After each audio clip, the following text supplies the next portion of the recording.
Hey guys, welcome back to Fantasy Tip. My name is Julian, and in today's episode, we're going to be continuing that series of videos that I've been making, talking about each individual NHL team, talking about their players, which players I think you should draft. Before we get started, guys, please leave a like, subscribe, hit that notification bell. I'm trying to get to 1,000 subs this year, so please hit that subscription button, guys. It would mean the world to me. Without further ado, guys, let's jump into my projected lines for the New York Islanders. On the top line, we have Lee, Barzal, and Wahlstrom. Second line, Beauvillier, Nelson, and Bailey. On that third line, Parise, Pageau, and Palmieri. On defense, we have Pelech, Pulock, Green, Dobson, and Chara, Mayfield. In nets, we have Varlamov and Sorokin. So jumping into the individual players now, first and second on the list, we have Semyon Varlamov and Ilya Sorokin. Both phenomenal goalies on a really good New York Islanders team. They're both going to win a lot of games, but neither is going to start that many games.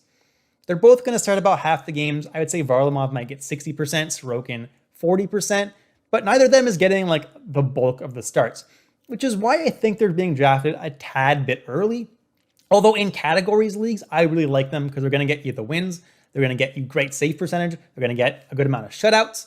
I think they're going to do very well in categories leagues. In more standard leagues, I still like Varlamov because he should get about 60% of the starts, but I'm not so high on Sorokin because 40% of the starts in a league that have like point values for saves and stuff, he'll do decently, right? Like he'll still get a lot of saves. He'll still win the majority of his games, but he's not going to be starting that much, right? So he might not be as valuable as he's currently being drafted. And that's why I'm not drafting him in those leagues, just because he is going a little bit early. But in Cats leagues, they're both great options. Next is Matt Barzal, had 45 points in 55 games last year. He's a very good player, right? I have him ranked as the 40th forward this season. I have a video coming out tomorrow about that, my forward rankings. So stay tuned for that, guys. And so his ADP is pretty much dead on where he's being drafted. He is basically where I have him ranked. So I don't mind his draft price. The only thing is he's locked in as a centerman, so that position is not crazy valuable, but if you haven't drafted a center yet and you get to him in the draft, I don't mind picking him up.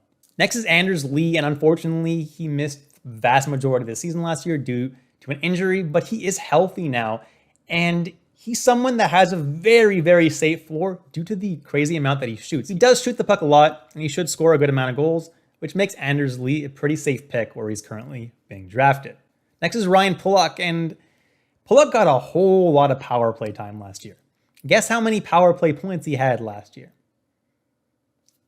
One power play point. Yeah, the Islanders had the 12th worst power play in the league last year, so they're going to have to do something about that.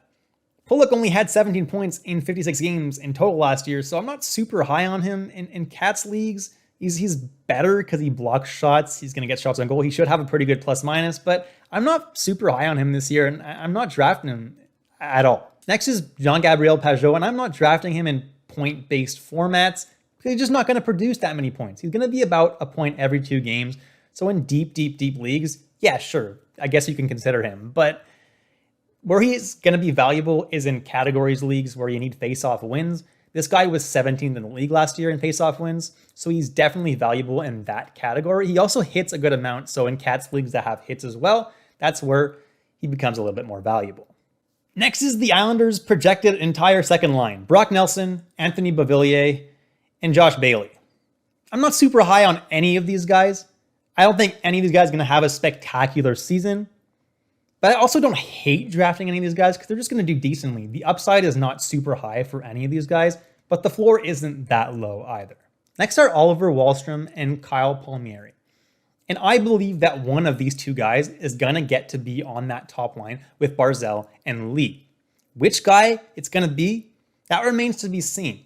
Whoever does get that spot, though, I think has a lot more fantasy value than where they're currently being drafted. Next is Noah Dobson, and last year, he got a decent amount of power play time, but only ended up with 14 points in 46 games and only 5 power play points. Now, right now, it's looking like he's going to be that top power play guy in New York. I'm not super crazy about it, but he's probably the defenseman that has the most upside, and he's a young guy and can still get better and better every year, which is why I don't mind taking him with a really late pick in your draft. Next is Adam Pelech, and why he's currently being drafted in 5% of leagues? Not really sure. He's going to do decently in the block shots category. Should have a pretty good plus minus. He's probably the best defensive defenseman in hockey, honestly. He's probably going to make Team Canada. But does that mean he's good in fantasy? No, I'm staying away from him. And last but not least is someone to keep an eye out for. It's Erik Gustafsson. Now, don't get me wrong. Erik Gustafsson is bad. But the one thing he's good at is power play. Guess what the Islanders really suck at, especially defenseman-wise? The power play. He's signed to a PTO, so he's not technically even signed to the team, but this guy could really help the spot where they're really lacking, right? So if they do sign Erik Gustafsson, suddenly Noah Dobson doesn't have that much value, and Erik Gustafsson could be the guy manning that top power play the entire season, which could make everybody that's on that power play have a significantly better season, and Gustafsson could have a decent season as well. Obviously, though, I'm not drafting him. I'm going to wait to see. And that's it, guys. Thank you so much for watching the entire video. Please leave a like, subscribe, hit that notification bell, and I'll catch you in the next episode of Fantasy Tips.